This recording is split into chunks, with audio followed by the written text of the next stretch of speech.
ಆಸೀನರಾಗಿರ್ತಕ್ಕಂಥ ನಮ್ಮ ನಾಲ್ಕು ಸಮಾಜದ ಸ್ವಾಮೀಜಿಗಳ ಪಾದಚರಣ ಕಮಲಕ್ಕೆ ನಮಸ್ಕರಿಸ್ತಾ ಈ ಒಂದು ಸಂದರ್ಭದಲ್ಲಿ ಕೆಲವು ಮಾತುಗಳನ್ನ ಹೇಳೋದಕ್ಕೆ ಇಷ್ಟಪಡ್ತೇನೆ. ಇವತ್ತು ನಾಗೇಂದ್ರ ನಾಯಕ್ ಅವರು ಹೇಳಿದ ಹಾಗೆ ಕೆಲವು ಪಟ್ಟಭದ್ರ ಶಕ್ತಿಗಳು ಈ ನಾಲ್ಕು ಸಮಾಜಗಳು ಅಂದ್ರೆ ಬೋವಿ, ಲಂಬಾಣಿ, ಕೊರಚ ಮತ್ತೆ ಕೊರಮ ಇವರು ಅಸ್ಪೃಶ್ಯ ಸಮಾಜಕ್ಕೆ ಸೇರಿಲ್ಲ, ಇವರನ್ನ ಪರಿಶಿಷ್ಟ ಜಾತಿ ಪಟ್ಟಿಯಿಂದ ತೆಗಿಬೇಕು ಅಂತ ಅನೇಕ ಪ್ರಯತ್ನಗಳನ್ನು ಮಾಡ್ತಾ ಇದ್ದಾರೆ. ಈ ಒಂದು ಸಂದರ್ಭದಲ್ಲಿ ನಮ್ಮ ಈ ನಾಲ್ಕು ಸಮಾಜಗಳು ಪರಿಶಿಷ್ಟ ಜಾತಿಗೆ ಯಾವ ಆಧಾರದ ಮೇಲೆ ಸೇರಿದ್ರು, ಇದರ ಇತಿಹಾಸವೇನು ಅನ್ನೋದನ್ನ ಒಂದು 5 ನಿಮಿಷದಲ್ಲಿ ಹೇಳೋದಕ್ಕೆ ಇಷ್ಟಪಡ್ತಾರೆ. ಯಾಕಂದ್ರೆ ನಾವು ಪ್ರತಿಯೊಬ್ಬರು ಇದನ್ನ ತಿಳ್ಕೋಬೇಕು. ಇದನ್ನ ಪ್ರತಿಯೊಂದು ದಾಖಲೆಗಳನ್ನ ನೋಡಿ ನಾನು ಹೇಳ್ತಾ ಇರೋದು. ಮೊಟ್ಟ ಮೊದಲನೇದಾಗಿ ಇದಕ್ಕೆ 100 ವರ್ಷಗಳ ಇತಿಹಾಸ ಇದೆ.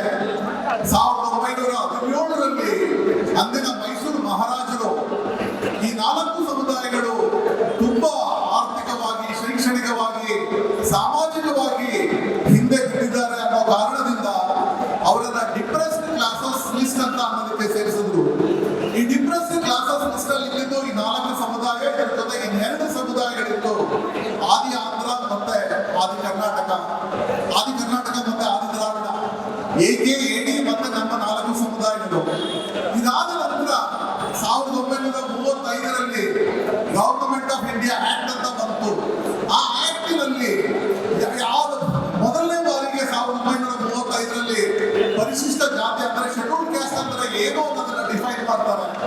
ಅದರಲ್ಲಿ ಯಾರು ಡಿಪ್ರೆಸ್ಡ್ ಕ್ಲಾಸಸ್ ಇದ್ರು ಅವರನ್ನ ಶೆಡ್ಯೂಲ್ ಕ್ಯಾಸ್ಟ್ ಅಂತ ನೇಮಕ ಮಾಡ್ತಾರೆ. ಅಂದ್ರೆ ಈ 6 ಸಮುದಾಯಗಳು ಲಂಬಾಣಿ, ಬೋವಿ, ಕೊರಚ, ಕೊರಮ, ಆದಿ ದ್ರಾವಿಡ ಮತ್ತೆ ಆದಿ ಕರ್ನಾಟಕ, ಈ 6 ಸಮುದಾಯಗಳನ್ನ ಶೆಡ್ಯೂಲ್ ಕ್ಯಾಸ್ಟ್ ಅಂತ 1935ರಲ್ಲಿ ಅದು ಆದೇಶ ಆಗುತ್ತೆ.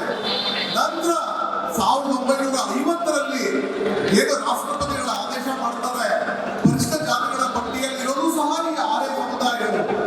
ನಂತರ 1956ರಲ್ಲಿ ಕೆಲವು ಏರಿಯಾ ರೆಸ್ಟ್ರಿಕ್ಷನ್ಸ್ ಅಂತ ಬರುತ್ತೆ. 1976ರಲ್ಲಿ ಏರಿಯಾ ರೆಸ್ಟ್ರಿಕ್ಷನ್ಸ್ ಗಳೆಲ್ಲ ತೆಗೆದುಹಾಕ್ತಾರೆ. ಇದಾದ ನಂತರ 2002ರಲ್ಲಿ ಕೆಲವು ಸಿನಾನಮ್ಸ್ ಅನ್ನ ಸೇರಿಸ್ತಾರೆ. 3 ಜಾತಿಗಳ ಏನು ಬೋವಿ ಸಮುದಾಯದಲ್ಲಿ ಒಟ್ಟಾರೆ ಮತ್ತೆ 6 ಸಿನಾನಮ್ಸ್ ಅನ್ನ ಸೇರಿಸ್ತಾರೆ. ಅದೇ ರೀತಿ ಬಂಜಾರ ಸಮುದಾಯದಲ್ಲೂ ಸಿನಾನಮ್ಸ್ ಸೇರಿಸ್ತಾರೆ, ಕೊರಚ ಕೊಡಮಲ್ಲೂ ಸಿನಾನಮ್ಸ್ ಸೇರಿಸ್ತಾರೆ. ಸೊ ಈ ರೀತಿ 100 ವರ್ಷಗಳ ಇತಿಹಾಸ ಇರುವಂತಹ ಈ ಸಮಾಜ ಸುಮ್ಮನೆ ಸೇರಿಸಲಿಲ್ಲ ಅವರು ಶೆಡ್ಯೂಲ್ ಕ್ಯಾಸ್ಟ್ಗೆ. ಇದನ್ನ ಕಾನ್ಸ್ಟಿಟ್ಯೂಯೆಂಟ್ ಅಸೆಂಬ್ಲಿಯಲ್ಲಿ ಅಂಬೇಡ್ಕರ್, ಡಾಕ್ಟರ್ BR ಅಂಬೇಡ್ಕರ್ ಅವರು ಚರ್ಚೆ ಮಾಡ್ತಾರೆ. ಟಚಬಲ್ಸ್ ಅನ್ನ ಇದರಲ್ಲಿ ಸೇರಿಸಬಹುದಾ ಅಂತ. ಅಂಬೇಡ್ಕರ್ ಅವರು ಇದಕ್ಕೆ ಸಮ್ಮತಿ ಕೊಡ್ತಾರೆ, ಈ 4 ಸಮುದಾಯಗಳು ಶೆಡ್ಯೂಲ್ ಕ್ಯಾಸ್ಟ್ ನಲ್ಲಿ ಇರಬೇಕು ಅಂತ. ಕಾನ್ಸ್ಟಿಟ್ಯೂಯೆಂಟ್ ಅಸೆಂಬ್ಲಿಯಲ್ಲಿ ಮುನಿಸ್ವಾಮಿ ಪಿಳ್ಳೈ ಅಂತ ಇದ್ದಾರೆ, ಅವರು ಸಹ ಇದರ ಬಗ್ಗೆ ಚರ್ಚೆ ಮಾಡ್ತಾರೆ. ಅವರು ಚರ್ಚೆ ಮಾಡಿ ಈ ಸಮುದಾಯಗಳು ಶೆಡ್ಯೂಲ್ ಕ್ಯಾಸ್ಟ್ ಲಿಸ್ಟ್ ಅಲ್ಲಿ ಇರಬೇಕು ಅನ್ನೋದನ್ನ ಕಾನ್ಸ್ಟಿಟ್ಯೂಯೆಂಟ್ ಅಸೆಂಬ್ಲಿಯಲ್ಲಿ ಅದನ್ನ ಅನುಮೋದನೆ ಮಾಡ್ತಾರೆ. ನಾನು ಏನೇನು ಹೇಳ್ತಾ ಇದ್ದೀನಿ ಎಲ್ಲದನ್ನು ರೀಸೆಂಟ್ ಆಗಿ 2024ರಲ್ಲಿ ಬಂದಂತಹ ಸುಪ್ರೀಂ ಕೋರ್ಟ್ ಜಡ್ಜ್ಮೆಂಟ್ ಅಲ್ಲಿ ಎಲ್ಲ ಉಲ್ಲೇಖ ಆಗಿದೆ. ಇವತ್ತು ನಾವು ಈ 4 ಸಮುದಾಯಗಳ ಯಾವ ಒಂದು ವಿಷಯದ ಬಗ್ಗೆ ನಾವು ಪ್ರತಿಭಟನೆ ಮಾಡ್ತಾ ಇದ್ದೇವೆ ಅಂದ್ರೆ ನಾವು ಯಾವುದೇ ಸಮುದಾಯದ ವಿರುದ್ಧ ಪ್ರತಿಭಟನೆ ಮಾಡ್ತಾ ಇಲ್ಲ. ನಮಗೆ ಆಗಿರ್ತಕ್ಕಂಥ ಅನ್ಯಾಯದ ಬಗ್ಗೆ, ನಮ್ಮ ಅನ್ಯಾಯವನ್ನ ಸರ್ಕಾರಕ್ಕೆ ಮುಟ್ಟಿಸೋದ ಬಗ್ಗೆ, ನಮ್ಮ ಕೂಗನ್ನ ಸರ್ಕಾರಕ್ಕೆ ಮುಟ್ಟಿಸೋದಕ್ಕೋಸ್ಕರ ಈ ಪ್ರತಿಭಟನೆಯನ್ನ ನಾವು ಮಾಡ್ತಾ ಇರೋದು. ನಮಗೆ ಗೊತ್ತಿರೋ ಹಾಗೆ ಆಗಸ್ಟ್ 1, 2024ರಲ್ಲಿ ಸುಪ್ರೀಂ ಕೋರ್ಟ್ ಜಡ್ಜ್ಮೆಂಟ್ ಬಂತು.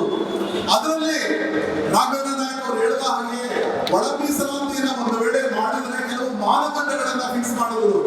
ಇಂಗ್ಲಿಷ್ ಅಲ್ಲಿ ಅದನ್ನ ಎಂಪರಿಕಲ್ ಡೇಟಾ ಅಂತ ಹೇಳ್ತೀವಿ. ಎಂಪರಿಕಲ್ ಡೇಟಾ ಮತ್ತೆ ಕ್ವಾಂಟಿಫೈಯಬಲ್ ಡೇಟಾ.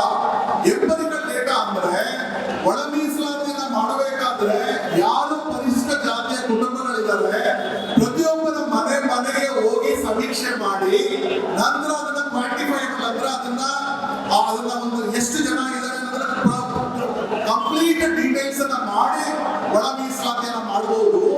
ಇದರಲ್ಲಿ ಇಂಟರ್ ಕ್ಯಾಸ್ಟ್ ಏನು ಡಿಫರೆನ್ಸಸ್ ಇದೆ ಇದನ್ನೆಲ್ಲವೂ ಸುಪ್ರೀಂ ಕೋರ್ಟ್ ತುಂಬಾ ಕ್ಲಿಯರ್ ಆಗಿ ಆದೇಶವನ್ನ ಕೊಟ್ಟಿದೆ. ನಾವು ಸುಪ್ರೀಂ ಕೋರ್ಟ್ ಜಡ್ಜ್ಮೆಂಟ್ ಅನ್ನ ನಾವು ಅದನ್ನ ಕಂಟೆಸ್ಟ್ ಮಾಡ್ತಾ ಇಲ್ಲ, ಅದ್ರ ಬಗ್ಗೆ ನಾವು ಏನು ಹೇಳ್ತಾ ಇಲ್ಲ. ನಾವು ಕೇಳ್ತಾ ಇರೋದಿಷ್ಟೇ, ಸುಪ್ರೀಂ ಕೋರ್ಟ್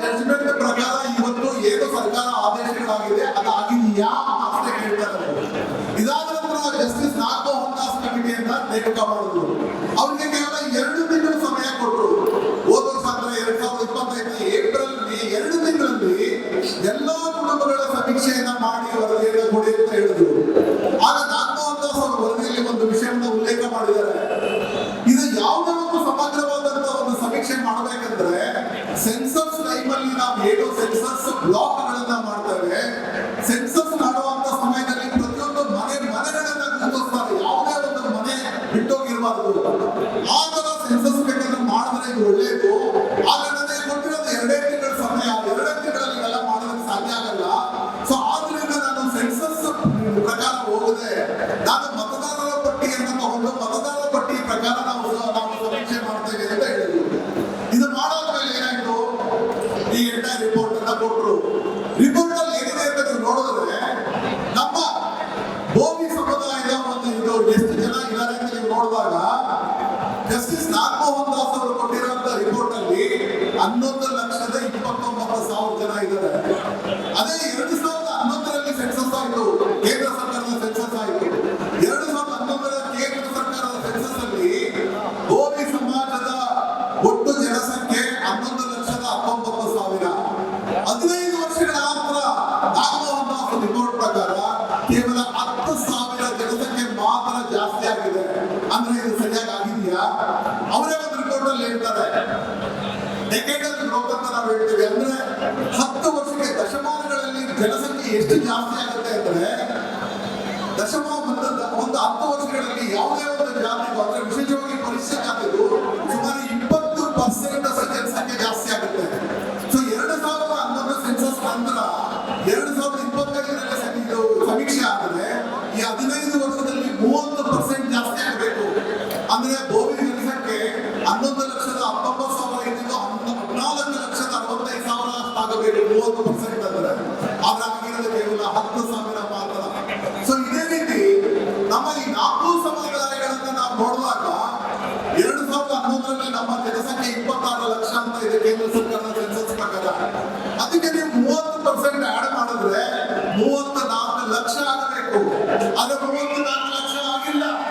ಇದು ಆಗಿರೋದು ಕೇವಲ 22 ಲಕ್ಷ ಮಾತ್ರ. ಅಂದ್ರೆ 6 ಲಕ್ಷ ಜನನ ಬಿಟ್ಟೋಗಿದ್ದಾರೆ.